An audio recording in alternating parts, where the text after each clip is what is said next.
Olá, boa noite, sejam todos muito bem-vindos a mais um programa Jornada ESG, um patrocínio da TV Ondas Play, a TV que você vê o que você quer ver e eu complemento aonde você quiser ver. Né? Agradeço mais uma vez as mensagens de carinho que nós temos recebido de vocês todos. Muito obrigado. O programa é feito justamente para vocês, para que vocês possam colocar as pautas e nos pedir o que vocês gostariam de ouvir, o que vocês gostariam de ver. Temos aqui embaixo o WhatsApp do programa. Esse WhatsApp vocês podem usá-lo durante toda a transmissão, colocando as perguntas, comentários, observações que vocês queiram fazer. Não é? Nós vamos colocá-las aqui ao ar, tanto quanto possível. Se você quiser, bote seu telefone deitado, grave um vídeo de até 15 segundos com a sua pergunta, que a gente coloca aqui também para você poder fazer a sua pergunta e aparecer na TV. Bom, hoje nós temos aqui a nossa convidada, a querida Andréa Lopes, a assessora de sustentabilidade da Firjan, que vai falar sobre um tema de muita importância, que é como que o ESG pode atender às pequenas e médias empresas. Está aí uma pergunta de $1 milhão. Né? E é um assunto delicado, curioso, abrangente, complexo e, por um certo ponto, até, considerando o antagonismo, até simples. Porque as pequenas e médias empresas são praticamente a base da nossa produção de serviços, né? Porque elas atuam de forma integrada com as grandes empresas. Então, uma depende da outra na prestação de serviços e na execução de seus serviços. Recentemente, agora em abril, para ser mais preciso, o CDP, que é o Carbon Disclosure Project, que é uma, digamos assim, uma organização onde são compilados vários dados para a emissão de relatórios de sustentabilidade. Aproximadamente 18.500 empresas no mundo inteiro estão colocando dados no CDP, vamos colocar assim. Divulgaram uma pesquisa muito interessante, que tem tudo a ver com o que a gente vai comentar aqui hoje. E a informação não é das melhores, porque o relatório mostra de uma forma muito clara que as políticas ESG tropeçam na cadeia de fornecedores das empresas. Isso não é no Brasil, estou falando a nível mundo. E ele coloca alguns dados que são marcantes e, de novo, tem muita relação com o trabalho sério que vem fazendo aqui de extrema qualidade da Firjan, e a Andréa está aqui representando, que é a Federação das Indústrias do Estado do Rio de Janeiro, que vai comentar também uma pesquisa que eles fizeram recentemente que está exatamente alinhado com o que está sendo feito pelo CDP fora do Brasil. Ou seja, o método e as execuções estão perfeitamente corretos, tanto que o resultado está muito alinhado um com o outro. Mas falando do relatório propriamente dito, desse em particular, esse relatório, especificamente para a questão de monitoramento de gases do efeito estufa. O que são os gases do efeito estufa? São uma família de gases que agridem a camada de ozônio na atmosfera, vamos colocar assim, que geram os efeitos do famoso efeito estufa, né?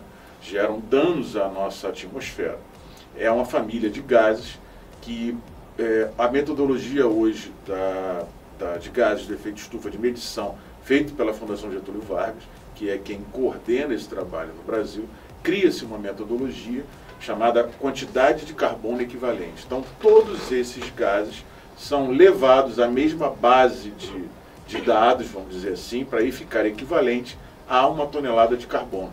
Então, é chamado de carbono equivalente.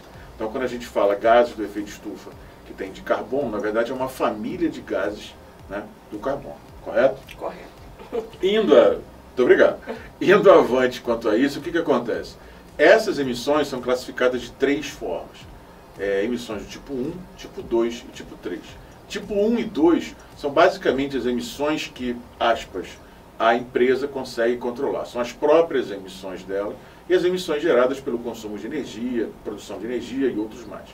A emissão de tipo 3, ela tem uma peculiaridade, porque elas são exclusivamente das empresas que trabalham para esta primeira empresa.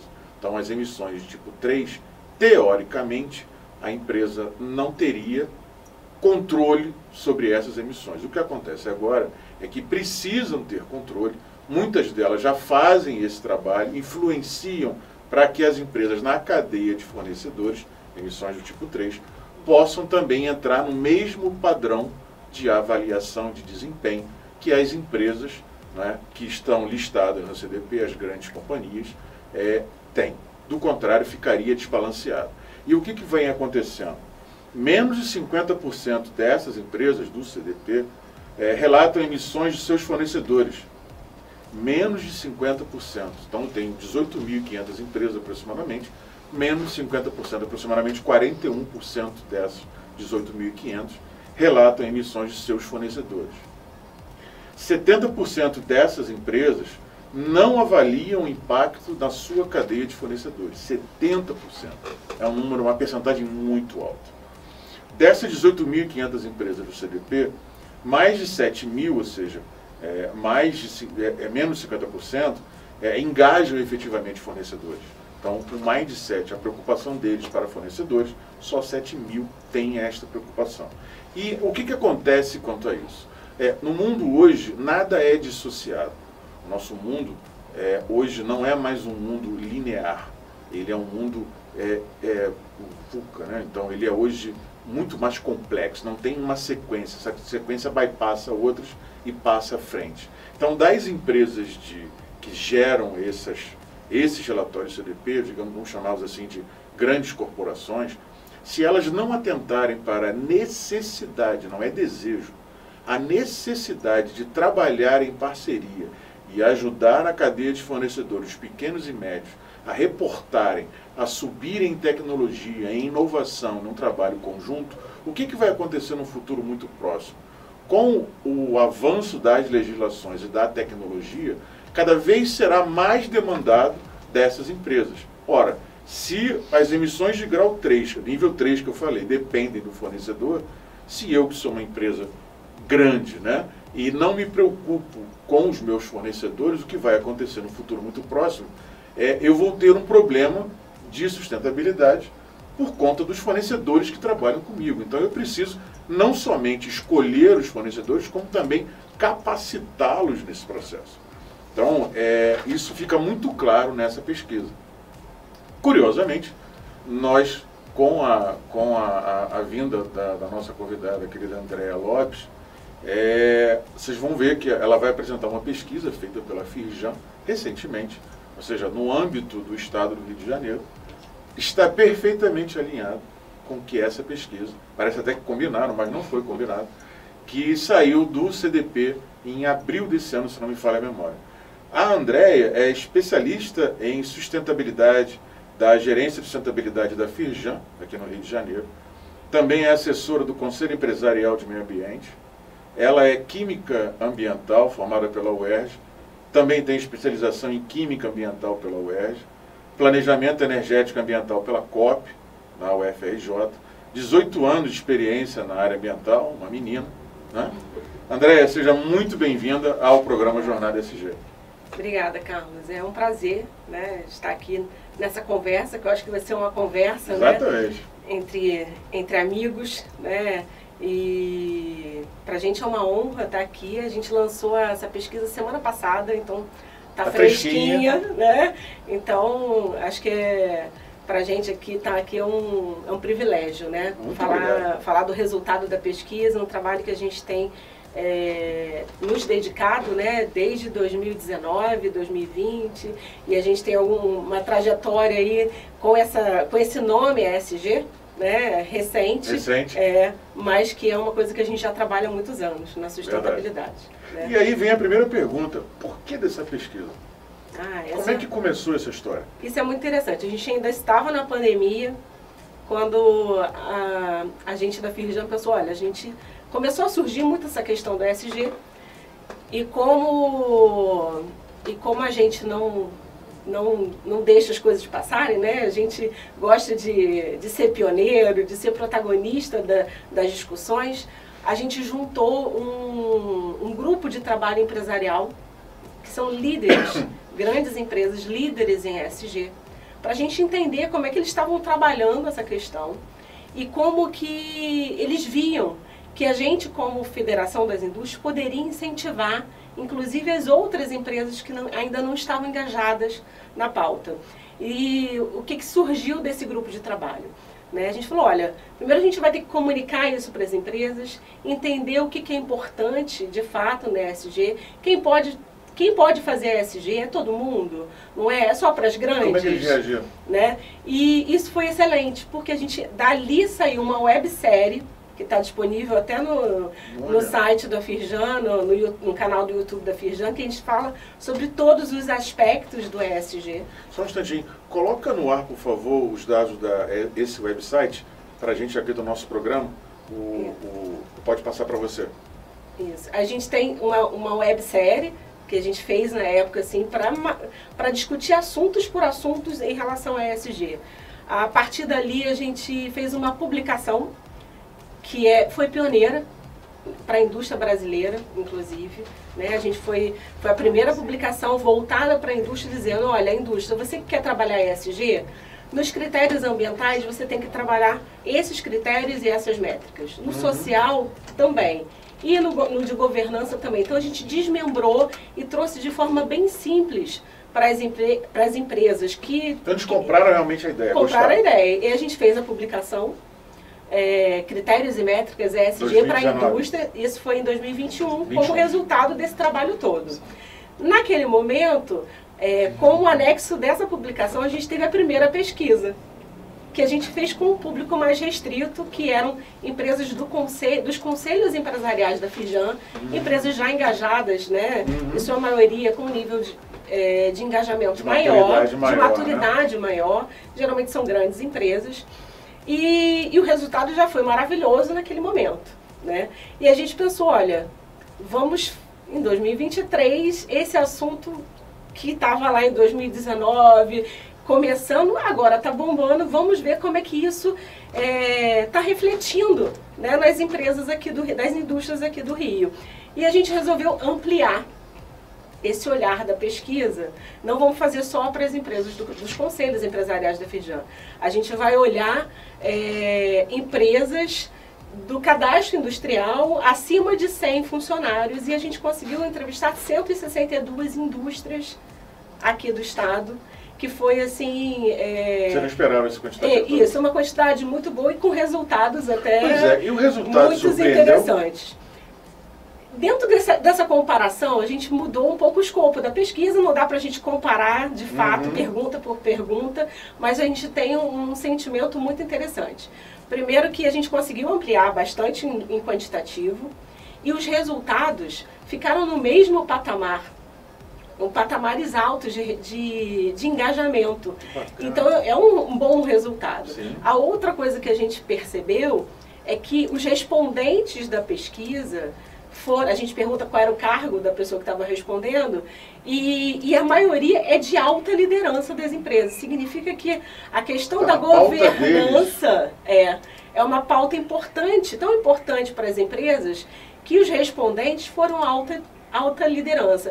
A gente teve também gerentes de sustentabilidade respondendo, mas a maioria foram aqueles que têm o poder de decisão, aqueles que estão na governança dessas empresas, que estão engajadas com a pauta ESG. Muito influenciado pelo resultado dos últimos fóruns, o de Davos agora recentemente, mostra que dos 10 top riscos, né, para os próximos 10 anos, 60% deles são questão ambiental.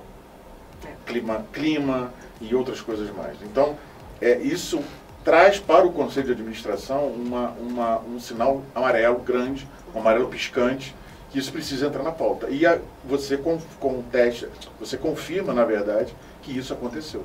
Entrou realmente na pauta. E assim, quando a gente trata, a gente na pesquisa, a gente olhou, né, o quanto que as questões... Primeiro, a gente perguntou, você conhece a ESG? Sim. Né? Vamos lá, a gente tem uns gráficos aqui. Coloca aí, William, por favor.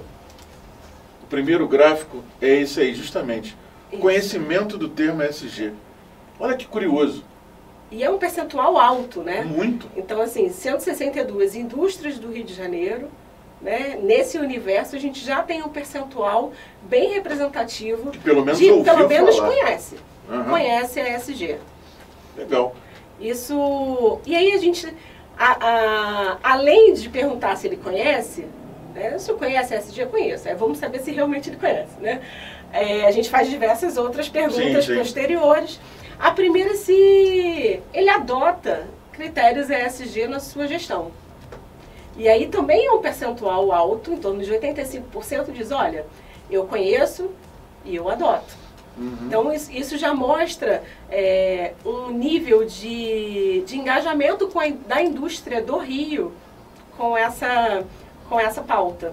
E a gente pergunta para eles, tudo bem, você conhece, você adota e como que você trabalha os seus fornecedores? Pergunta né? de $1 milhão. Essa é a pergunta de $1 milhão. Eu uso o ESG para fazer a gestão dos meus fornecedores? Não está no mesmo patamar, né? Mas em torno de 70 e poucos % ali, a gente teve uma resposta também relativamente boa, muito correlacionado com o resultado da pesquisa que você falou do CDP. Porque as empresas elas não vão poder mais trabalhar isoladamente. Torna-se inviável, né? A sua cadeia de valor vai ser fundamental para a sobrevivência e para a competitividade da indústria. E não adianta só trocar. Não. Porque essa é a parte mais fácil, mas Sim. gera um problema, porque como a empresa tem uma obrigação social, ou seja, o Estado fornece a infraestrutura, a mão de obra e os insumos, a empresa dá a contrapartida, além do lucro que ela gera, lógico, ela não é filantrópica, mas ela gera para a sociedade justamente essa troca, esses produtos manufaturados, essa qualidade. Qualidade de vida, né? Exatamente. O objetivo então da não está indústria dissociado uma coisa da outra. É gerar qualidade de vida, bem-estar, né, das pessoas. Exatamente. Que a gente produz para o bem-estar, né, da população. E a pesquisa ela tem esses dois olhares.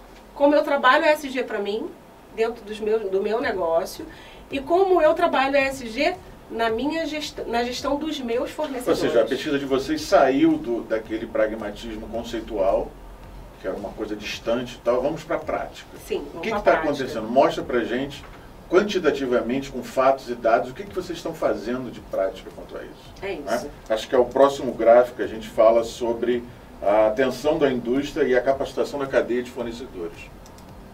Próximo. Esse aí. Esse gráfico é bem enigmático, Sim. né? O que ele traduz para a gente? Né? Dentro dos 3 eixos, né?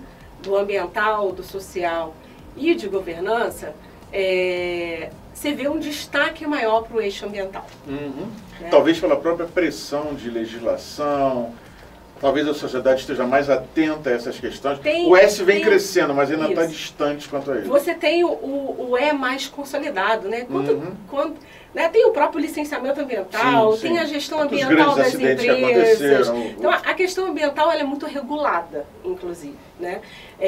Mas quando a gente tratou ali, como é que você faz a gestão, né? Dentre os critérios ambientais, porque a gente abriu na pesquisa, quem puder depois dar uma olhada na pesquisa, está tudo muito detalhadinho e tem lá todos os critérios e métricas que a gente usou. Mas a questão ambiental, ela é muito forte.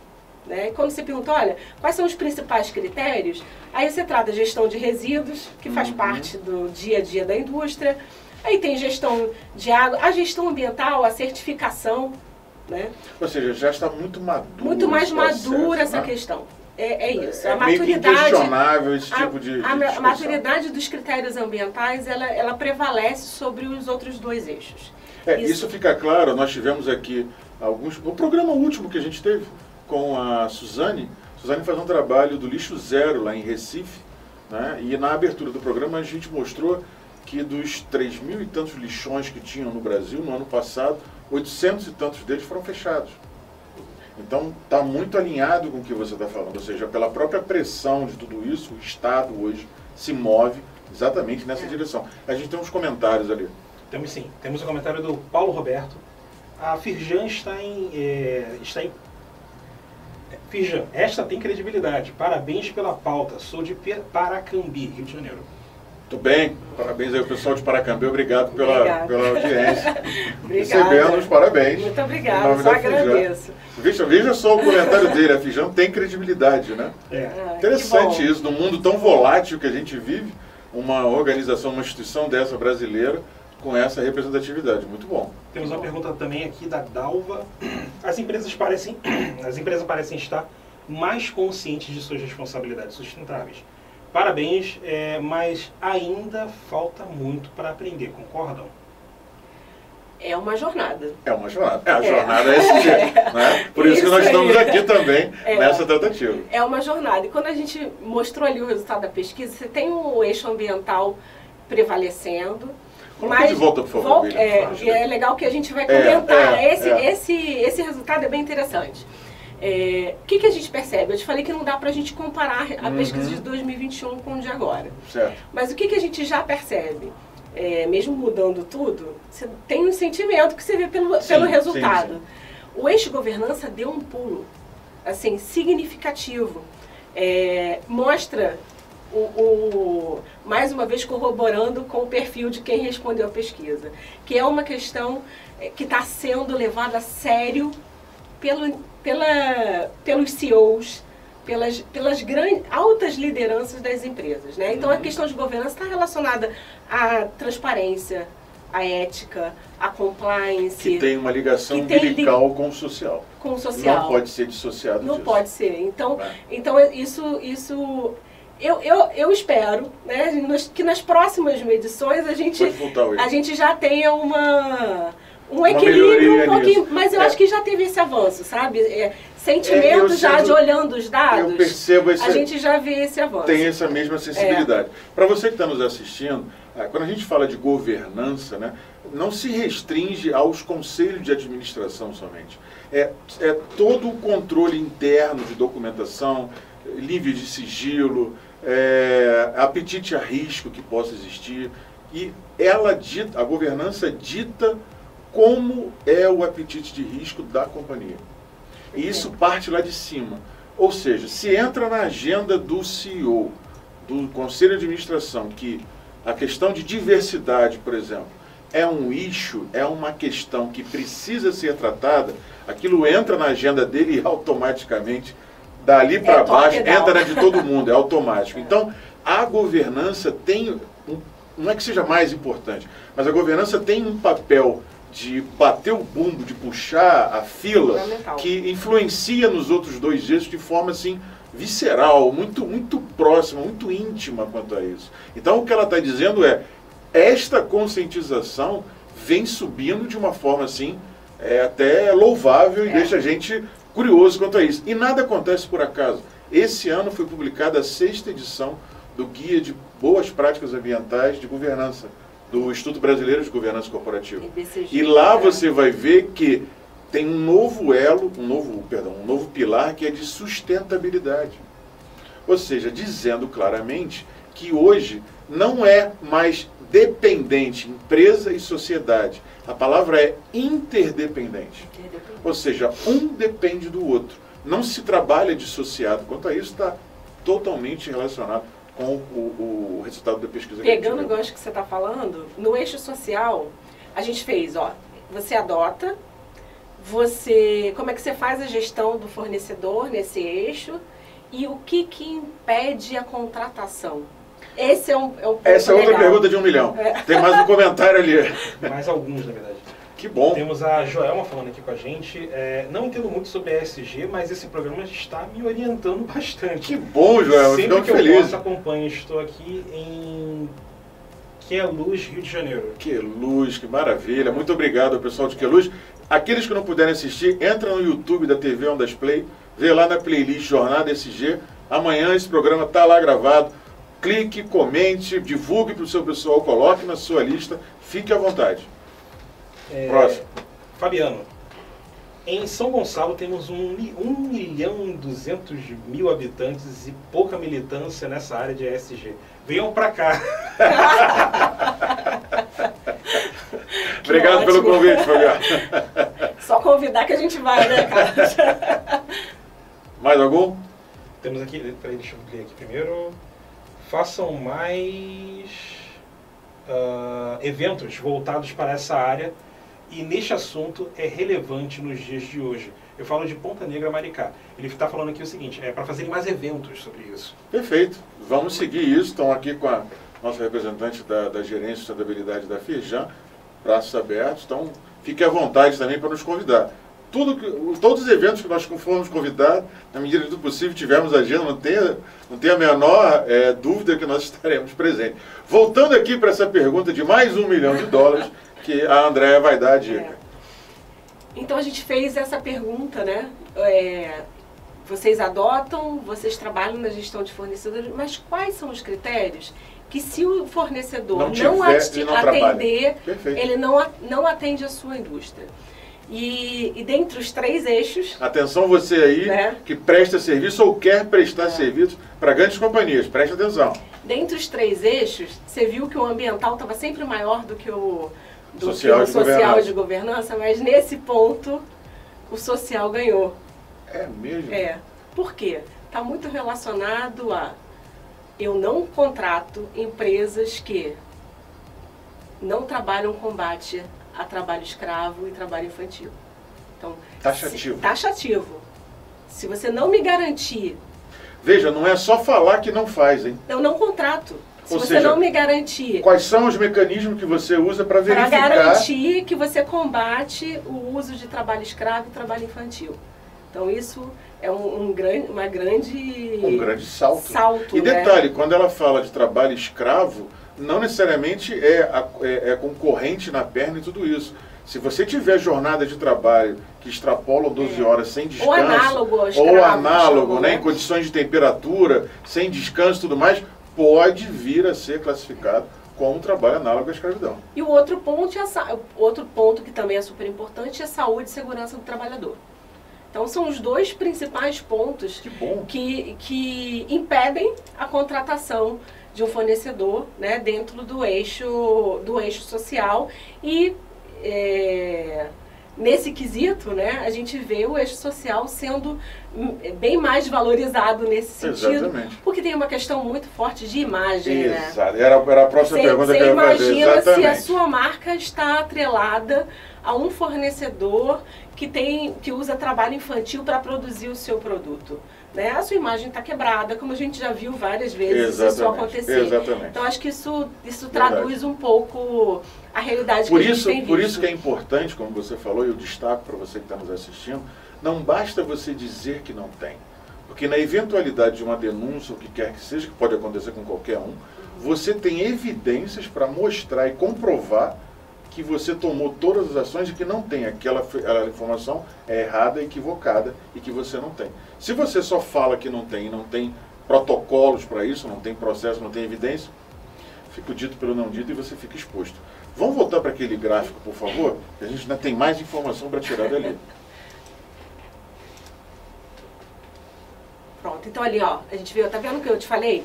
48,2% do social impede a contratação, comparado com 44% do ambiental e 38,9% de governança. E 48% é quase a metade, né? É muita coisa. Então você vê como esse é mais até do que o ambiental. Mais até do que o ambiental. É o único curioso ponto. Isso.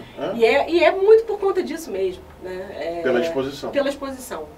Curioso, né? No ambiental você tem muito mais regulação, tem muito mais controle e fiscalização. Mas é por isso. E aí no outro não tem tanto, mas a exposição é muito maior. Mas, por exemplo, por exemplo, um fornecedor meu, se ele me apresenta uma certificação ambiental, isso me dá segurança. Porque aquela certificação vai garantir que ele esteja trabalhando bem os seus resíduos, as suas emissões, não quer dizer que você vai deixar de verificar. Mas pelo menos você entra num outro patamar de verificação, não é crítico. Agora, se o meu fornecedor estiver usando trabalho infantil, isso é uma situação muito mais complicada, né? Porque até os próprios colaboradores da empresa se sentem vitimados quanto a isso. Sim. Você imagina você trabalhar numa empresa que contratou uma outra, que tem trabalho infantil. Você fica envergonhado por permanecer naquela empresa, trabalhar naquela empresa. Né? Você se sente constrangido. E você vai cobrar quem está em cima. E aí, o que a gente vai fazer? Não é? É isso aí. E aí afeta o engajamento, afeta uma série de coisas. É uma cicatriz que fica profunda dentro da companhia. Acho que ainda daquele gráfico, a gente tem a questão da governança que você falou. Sim. Né? 61% adota na atuação da empresa. Isso me chama muito a atenção porque é um nível muito baixo. Mas já foi menos. Se a gente considerar que a grande maioria delas são empresas de capital aberto e logo, obrigatoriamente, tem a formação de conselhos, né? Nesse caso, a gente tem a maior parte da pesquisa, né, são empresas de atuação nacional. Ah, tá. De capital limitado, não é SA. E aí não é mandatório o board. Então faz sentido. Mas mesmo assim você tem, por esse sentido... Ah, então é o contrário. Então faz sentido, é um número alto, então não é baixo. É um número alto. É verdade. É isso que eu quis te dizer. Por que a gente acha que teve esse avanço? Porque Sem são dúvida. empresas de âmbito nacional, né, que tem atuação, a maioria atuação nacional. A primeira pesquisa a gente já tinha um meio a meio ali. Eu tinha Mas então é um sinal de evolução, sem dúvida. Eu tinha um percentual, metade internacional, que tinha atuação internacional, metade nacional, mas ali eu acho que esse resultado é um resultado bem positivo. Não tenha dúvida, não tenha dúvida.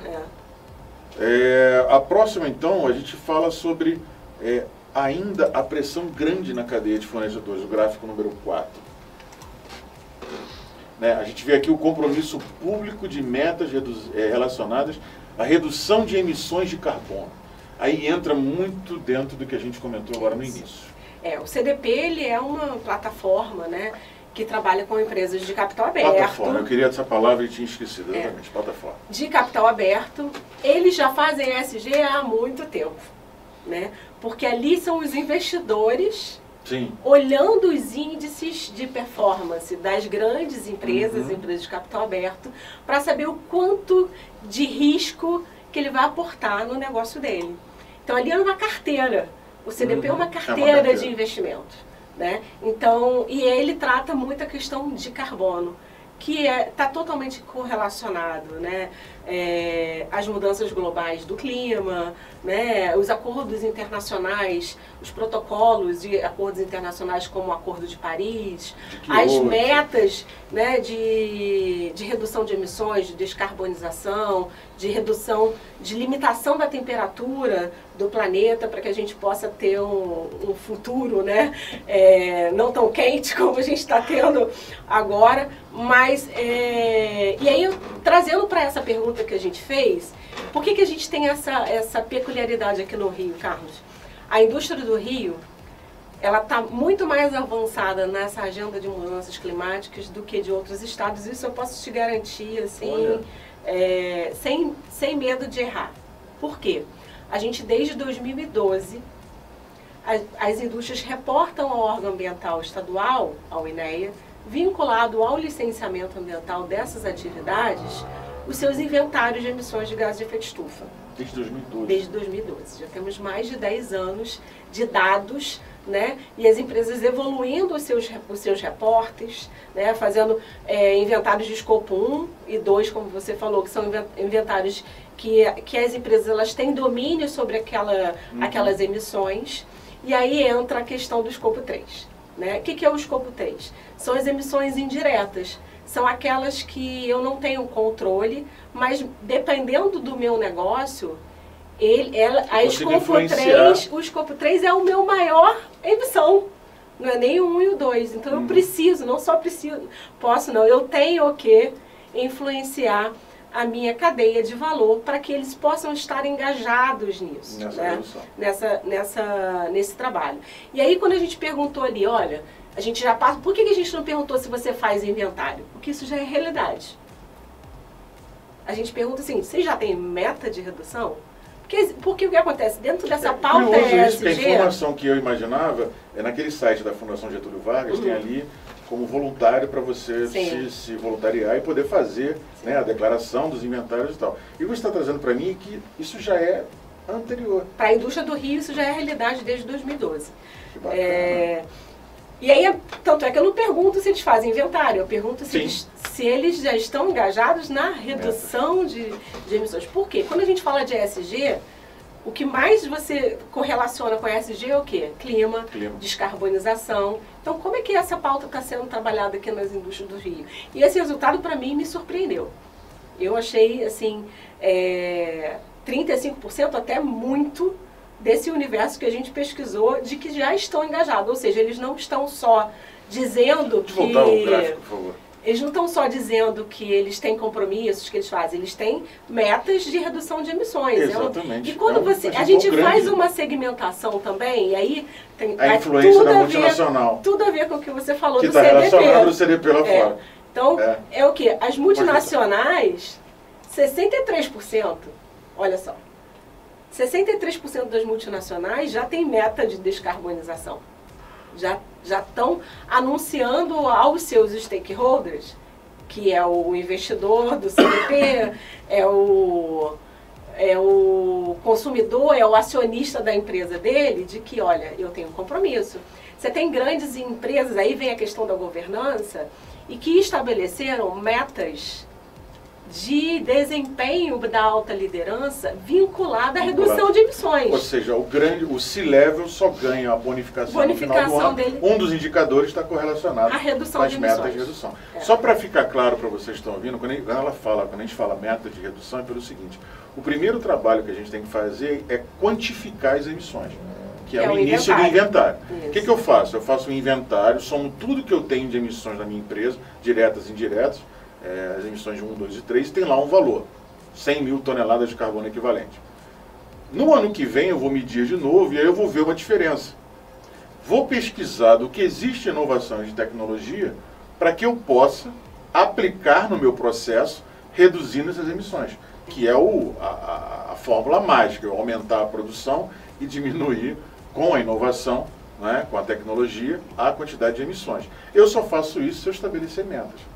E essas metas precisam ser viáveis. Não adianta colocar 10%, 15%. Tem que colocar uma coisa mensurável e que seja tangível para fazer daqui a um ano. É olhar para o seu negócio. E aí o investidor está de olho nisso. Você é uma empresa de cosméticos ou do que quer que seja, disse que vai reduzir 1,2% no total. Então eu vou apostar na sua empresa, vou colocar dinheiro nela, vou fazer um aporte dentro de outros aspectos que você vai reduzir a emissão. E aí você não consegue chegar a 1,3, chegar a 1,1, 1,0, não chegou a 1,2. Ele vai renegociar com você, ou talvez tire ou não o aporte que ele fez. Então, mais ou menos assim que funciona. E nesse ponto, você falou de inovação, e às vezes tem situações dentro da indústria, por exemplo, que um controle operacional pode ajudar a reduzir as emissões. É verdade. Né? Uma eficiência energética, né? Coisa uma assim. otimização dos recursos que ele vai trabalhar, podem resultar no final numa redução de emissões. Né? E você falou de, eu não consegui atingir a minha meta. Essa é a trajetória que tem que fazer. Eu vou inventariar, eu tenho que conhecer. Eu não posso estabelecer meta sem conhecer. E às vezes um ano não é o suficiente. Não, você tem que fazer uma série para entender qual é a minha natureza das minhas emissões. Né? Então, eu faço o meu inventário ali, eu estou fazendo um diagnóstico da minha situação, né, das minhas emissões.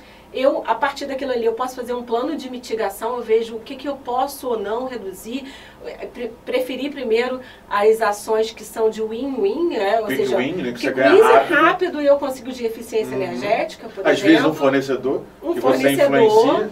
Você pode trocar um fornecedor, às vezes, porque ele tem uma pegada de emissões menor.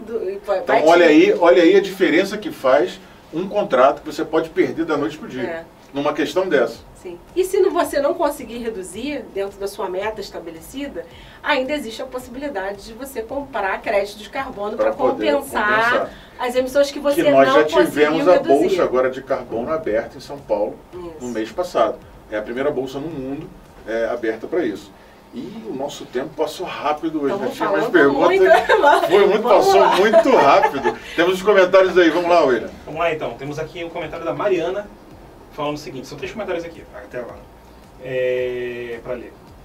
Mariana, quero me formar nessa área. Quais os caminhos eu devo seguir? Eu tenho 19 anos e moro em Jacarepaguá, Rio de Janeiro. Mariana, aguarde mais um pouquinho, que dentro em breve nós vamos ter um curso de formação. Já sorteei uma vaga 2 semanas atrás, 50%. Aliás, reitero aqui para o Ramiro, por favor, entre em contato com o programa para a gente poder oficializar os 50% da sua vaga.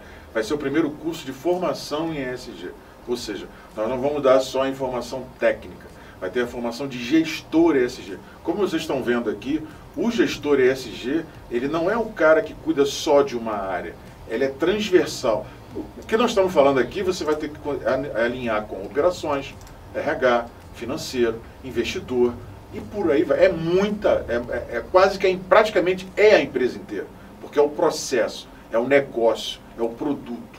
Então, esse profissional de ESG, ele precisa ter essa formação, precisa conhecer de análise de risco e tem que ter, foi corrigido na semana passada, não é mais soft skills, é human skills. São as habilidades humanas. Quais sejam? Liderança, tolerância, segurança psicológica, trabalho em equipe, tudo isso no curso vai ter. Então, Mariana, segura um pouquinho, dentro em breve, mais um pouquinho eu mostro para você. Próximo aí. Bonifácio, falando aqui com a gente. Gosto de assistir esses programas, só lamento nunca sair do papel as promessas dos governantes. Abraço aqui do Rio das Ostras, Rio de Janeiro. Muito obrigado, meu amigo de Rio das Ostras. Então, respondendo a sua pergunta, de quem depende isso? Nós. Nosso conhecimento, nosso trabalho, isso que a gente está fazendo aqui, debatendo, trazendo informação para você, é a contribuição que a gente está dando para poder mudar tudo isso. Então, assim, precisamos, como o próprio nome do programa diz, é uma jornada. Seja bem-vindo, junte-se a nós. Próximo aí, William. Se tiver mais conscientização, desde a indústria até o comércio, com campanhas e multas rigorosas, este quadro de falta de interesse pode mudar? Abraço, sou da Arraial do Cabo, Rio de Janeiro, o nome é Janete. Janete. Fica para você responder. Eu acho que tá muito relacionado com o que você também disse, né? Eu acho que cada um fazendo a sua parte e contribuindo, né, com não é uma com questão o que só pode. de multar, assim, cada um tem que assumir as suas responsabilidades, exato, né? Eu acho que a indústria ela tem a responsabilidade dela, o governo tem o seu. Nós, cidadãos, também temos a nossa. Tem a sua. A gente um conjunto. a gente trazer essa questão não discutir. Só para e assim, a gente está falando, ESG serve só para a indústria? Não, serve para a gente também. Quando a gente é ético nas nossas tomadas de decisões, quando a gente trabalha socialmente as questões da nossa vida mesmo, do nosso dia a dia. Fazendo compostagem, composteira. Isso, quando a gente tem responsabilidade como cidadão de fazer a segregação do nosso resíduo, de saber que produto que eu compro na hora que eu vou comprar, em relação a essas questões também. Se houve pasto devastado, enfim, se aquela empresa está relacionada com alguma questão de trabalho escravo infantil. O consumo consciente, né, nosso como cidadão, ele também pode influenciar e ele deve influenciar. Eu acho que vem influenciando tudo isso. Muito, cada vez mais. Eu coloquei na minha coluna no DR1, vai sair sábado agora, do jornal DR1, o tema é greenwashing.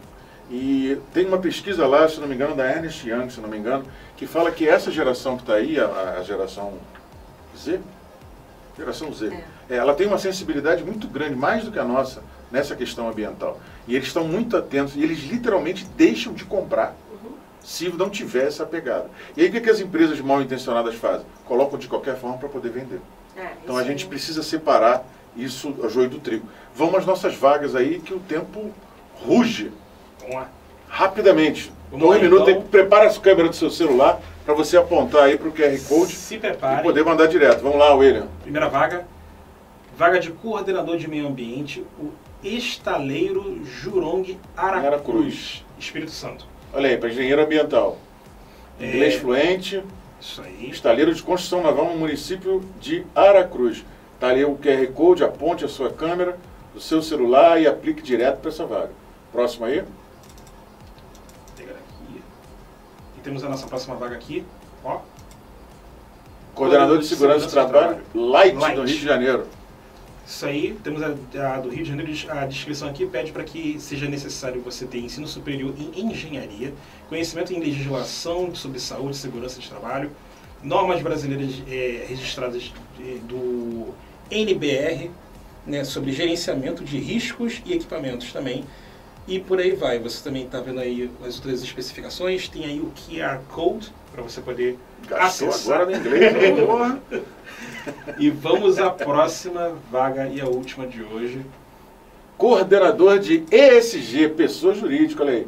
A Infotec no Rio de Janeiro precisa de um responsável por promover a divulgação dos projetos e iniciativas internamente e alinhar com os responsáveis de marketing e endomarketing o melhor aproveitamento das ações. Veja que a descrição é exatamente o que a gente está falando aqui. A quantidade de interações transacionais, transversais, que demanda a vaga. Olha a quantidade de responsabilidade e atribuições. Pouca coisa. Se você não tiver um bom relacionamento com pessoas, não for realmente um líder, por isso que eu estou dizendo que precisa dessas human skills. Senão você não vai conseguir. Está aí um bom exemplo disso aí. O profissional de ESG, ele precisa ter essa questão humana muito forte quanto a ele. A gente está vivendo num mundo cada vez mais estressante, onde as pessoas estão tendo burnouts, ou seja, é a antiga estafa, né? E estão simplesmente desmoronando psicologicamente. Então, é assim, tivemos aí o Humberto, algumas semanas atrás, falando sobre assédio. É uma situação muito grave, muito séria. Assista um programa que passou. E depende da gente. Alguém comentou aí o que a gente pode fazer e tal. Depende da gente. Como? Vamos discutir, vamos colocar as questões, vamos questionar, vamos falar, vamos sugerir. Enfim, é conversando realmente que a gente chega a um bom termo, né? E conversando a gente chega também no final do programa. Passou muito rápido. Muito rápido. Passou muito rápido, né? Infelizmente a gente tem que falar com a produção para botar esse programa 1h30, porque tá apertado realmente o tempo. Faltou assunto. Não, faltou tempo. O assunto tem demais. Aqui tem uma pauta cheia. E não conseguimos chegar nem na metade do que a gente tinha pensado. Essa pesquisa que a Andréa falou. Andréa, coloca pra gente onde está a pesquisa, onde a pessoa pode encontrar. No site da Firjan, né? www.firjan.com.br/ESG.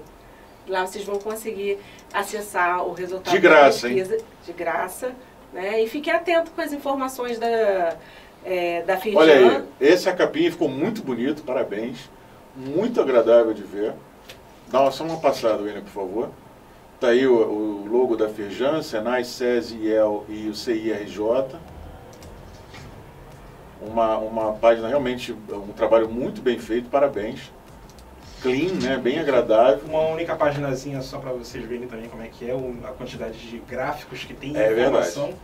Ou seja, a pesquisa está muito bem estruturada e ela é explicada de tal forma que todos nós, quem tem conhecimento, quem não tem conhecimento, é muito fácil de você acessar, ler e entender. Não tem nada aqui científico da NASA, nem nada disso. Está muito bem colocado, de uma forma muito fácil de você ler, você compreender e você poder entender do que está acontecendo no estado aqui do Rio de Janeiro.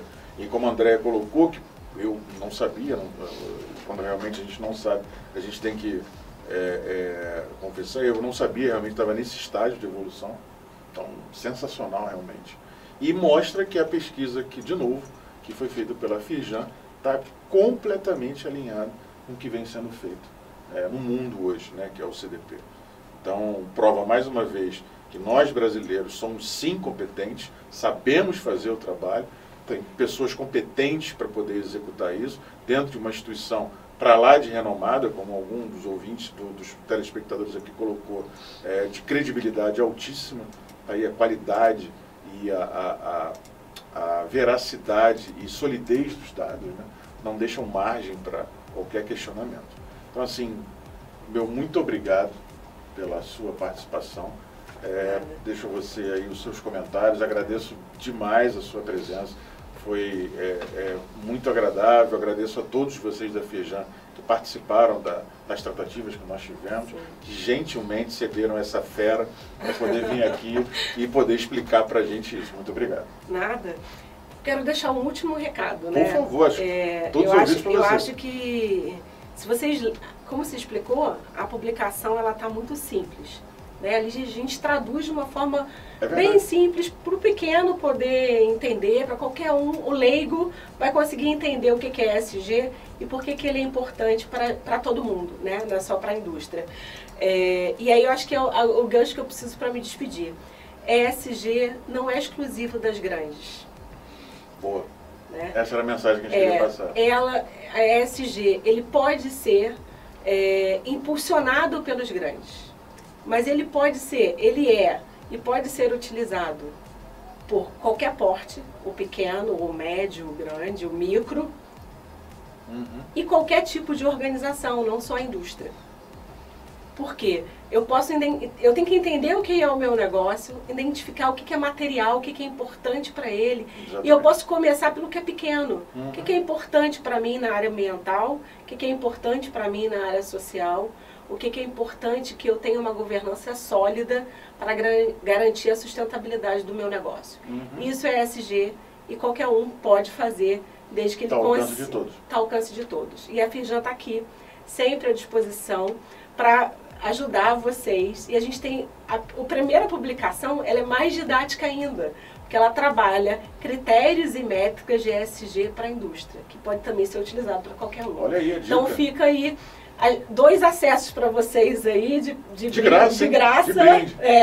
Né, a publicação Critérios e Métricas ESG para a Indústria e a pesquisa ESG, Firjan ESG 2023. Agradeço mais uma vez e sempre estamos à disposição para contribuir para a sustentabilidade do nosso Estado. Todos nós. Tá, então, assim, vocês tiveram aí a presença da Andréa Lopes, a especialista de sustentabilidade, da gerência de sustentabilidade da Firjan, dando aí essa palhinha, né, do conhecimento que ela tem, do trabalho excepcional que todos eles da Firjan fizeram. Ela está aqui representando. Não foi ela que fez sozinha, ela participou desse trabalho, liderou equipes quanto a isso. Então, é louvável isso, a gente tem que dar esse destaque para esses trabalhos de ponta que são feitos, para que a gente entenda que dentro aqui do nosso país tem muitas pessoas competentes, muitas pessoas que podem contribuir, mentes brilhantes, que estão ao alcance de todos nós. Basta realmente a gente sentar, juntar todas essas pessoas, né, todas essas feras e traçarmos o que a gente quer para o nosso futuro. Depende realmente da gente. Como eu falei num programa anterior, vai chegar um momento, não está muito longe disso, que a sociedade vai escolher qual é a empresa que pode operar. Isso vai acontecer. Na verdade, já acontece hoje de uma forma um tanto quanto tácita, né? Ou seja, ainda não é claramente isso, mas quando você começa a escolher um produto ou outro, uma carne ou outra, ou um produto que tem mais ou menos plástico, usou mais ou menos condimentos e tal, você começa realmente a separar o joio do trigo. Você até está disposto a pagar mais para algo que você sabe que tem um selo. Tem vários selos hoje ESG. Selos ESG, por exemplo, falando da questão de proteína animal, selos de áreas que são metade tiradas para a supressão vegetal, outras não, ou seja, esses selos comprovam o cuidado que a empresa teve para o pasto, né, para a plantação que seja. Então, existem inúmeras hoje informações quanto a isso, basta a gente ficar atento. Então, sim, a nossa participação é ativa nesse processo e depende só da gente. Então, deixo aí meu muito obrigado para vocês. A gente encerra por aqui. O meu Instagram, o meu LinkedIn está à disposição de vocês. O William vai colocar aí nesse finalzinho. Qualquer dúvida que vocês tiveram, se tiver reclamação também, pode mandar, a gente também responde, não tem problema nenhum. Fiquem à vontade, comentem. O programa é de vocês, eu estou aqui só fazendo a intermediação disso. Vocês é que movem isso, porque vocês é que têm o poder. Você, telespectador, você, cidadão, você é que tem esse poder. Use-o, traga as pautas, questione, reclame, pondere, pergunte. Depende de todos nós para que a gente evolua no nosso nível de conhecimento. Está aí à vontade, por favor, usem, critiquem, perguntem, questionem, como eu falei. Está à disposição de vocês. Vou tentar responder a todos na velocidade possível, mas todos serão respondidos. Muito obrigado mais uma vez. Agradecemos a Deus por estarmos aqui. Até o próximo programa. Muito obrigado.